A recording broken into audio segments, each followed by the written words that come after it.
চেয়ারগুলো এত ওজন করা হয়েছে যেন তুলে নিক্ষেপ করা না হয়, সেই জন্য মনে হয় লোহার শিকড় দিয়ে ওইটা বাধা। আর একটি বিষয় হলো এখানে চেয়ার 300 উপরে আছে, চেয়ারগুলোর অবস্থা, আমরা যারা 16 বছর এখানে ম্যাক্সিমাম আর সহকর্মীরা পুলিশের দ্বারা নির্যাতিত, কারো কোমরে নাই, কারো হাতে ব্যথা, কারো পিঠে ব্যথা। এই চেয়ারগুলো বসা পিছনে গ্যাপ প্রায় 3 ইঞ্চি, যখন এখানে বসা হয় তখন এই গ্যাপটা পূরণের একটা ব্যবস্থা গ্রহণ করা দরকার, কারণ এখানে অনেক ইয়াং এমপি আছেন যারাও বসতে পারেন না এখানে। আর এই চেয়ারগুলোর ওজন দেখেন, এটা করা হয়েছিল আমি জানি, আমি যখন 1991 সালে প্রথম মাননীয় দেশ নেত্রী বেগম খালেদা জিয়ার শাসনামলে আপনার সাথে এমপি হয়েছিলাম, এই চেয়ারগুলোর সম্বন্ধে তখন প্রশ্ন করা হয়েছিল, রেকর্ড খুঁজলে আপনি পাবেন।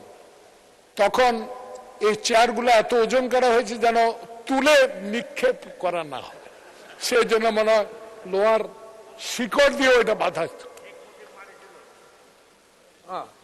যাক, সেটা ইতিহাস আমার চেয়ে আমার বিজ্ঞ স্পিকার মহোদয় আরো বেশি জানে। তো এই চেয়ারগুলো এত ওজন, একটু আগে মাননীয় স্বরাষ্ট্রমন্ত্রী যখন ঢুকলেন, দেখেন পিছনে পিন, দেখেন সব হাত কেটে ফেলেছে, ধরা যায় না। দেখেন এই চেয়ারগুলো, এই যে সব পিনগুলো ওপেন, প্রত্যেক এমপির হাত কাটা যাচ্ছে, এগুলা নিয়ে একটু দেখার দরকার।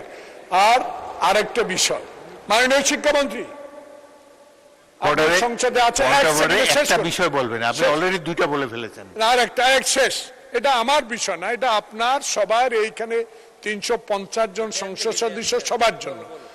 শিক্ষা মন্ত্রণালয় আমার নির্বাচনী এলাকা না, সব মাননীয় সংসদ সদস্য নির্বাচনী এলাকা, প্রাইমারি স্কুল, আমার এখানে 180টার উপরে প্রাইমারি স্কুল, 2টা নির্বাচন উপজেলা, প্রাইমারি স্কুল হেডমাস্টার নেই।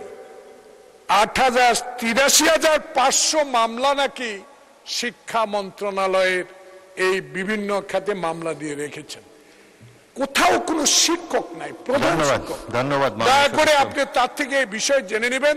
আমরা শিক্ষক চাই, আমরা এই শিক্ষা মন্ত্রণালয়ের সবচেয়ে, স্বাস্থ্য মন্ত্রণালয়ের বাজেট অনেক বেশি, অনুগ্রহ করে মামলার জট আপনি সরাবেন কিনা, আপনার মাধ্যমে মাননীয় শিক্ষামন্ত্রী একটা বিবৃতি, মাননীয় সদস্য, থ্যাংক ইউ, আপনি নোটিশ দেন, শিক্ষামন্ত্রী বরাবর একটা নোটিশ দেন, তখন আমরা বিবেচনা করব।